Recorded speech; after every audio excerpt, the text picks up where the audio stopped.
প্রায় ৩১ ফুট উঁচু মা মনসাকে দেখার জন্য আমরা কিন্তু সবাই মিলে বেরিয়ে পড়েছিলাম। আর দেখতেই পাচ্ছ এখানে মা মনসাটা কত বড়। আমরা চলে গিয়েছিলাম বাঁকুড়া জেলার ইছারিয়া গ্রামে। আর এখানে কিন্তু আমার দিদি বাড়ি ছিল। তো দুপুর থেকে আমরা সবাই মিলে তাড়াতাড়ি খাওয়া দাওয়া করে কিন্তু বেরিয়ে পড়বো, তাই আমরা রেডি হচ্ছিলাম। এরপর কিন্তু আমরা খাওয়া দাওয়া শেষে বেরিয়ে পড়েছি। আর অবশেষে কিন্তু আমরা গন্তব্যস্থলে চলেও এসেছি। আর এখানে আসার পরই আমরা দিদি বাড়িতে সবাই মিলে একসাথে চলে গিয়েছিলাম মেলা দেখার উদ্দেশ্যে।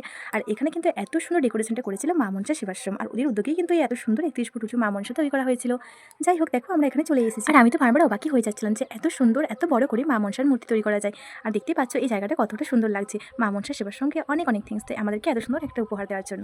আর এখানে যত মেলা ডেকোরেশন সবই কিন্তু ওদের উদ্যোগই করা হয়েছিল। আর সমস্ত ব্যাপারটা কিন্তু খুব ভালোভাবে অর্গানাইজ করা হয়েছিল। এটা ছিল ইছারিয়ার মেলার সবথেকে বিশেষ আকর্ষণ, এই ৩১ ফুট উঁচু মা মনসার মূর্তি। আর এটা দেখার জন্য কিন্তু অনেক দূর দূর থেকে অনেক মানুষ এসেছিলেন। যাই হোক, এখানে এসে আমার তো খুবই ভালো লাগলো। যদিও আমরা একটু বিকেলবেলা এসেছিলাম, সন্ধ্যাবেলায় কিন্তু অনেক মেলা বসেছিল। আর এখন যেহেতু দোকানদানি বন্ধ ছিল, তাই কিন্তু আমরা বেশিক্ষণ সেখানে না থেকেই চলে এসেছিলাম। আর রাস্তায় কিন্তু আমরা খেয়ে নিয়েছিলাম অনেক অনেক খাবার। তারপর আমরা সবাই মিলে বেরিয়ে পড়েছিলাম। কিন্তু রাস্তায় আসার সময় একটা জিনিস দেখে মনটা কিন্তু খুবই খারাপ হয়ে গেল। জানি না কারা কেন কিভাবে বনের মধ্যে আগুন লাগিয়ে দিয়েছিল। আর বনটা কিরকম দাউ দাউ করে জ্বলছিল। আর দেখতে পাচ্ছিলাম একটা শিয়াল কিন্তু ছুটে ছুটে কোন দিকে যাচ্ছিল।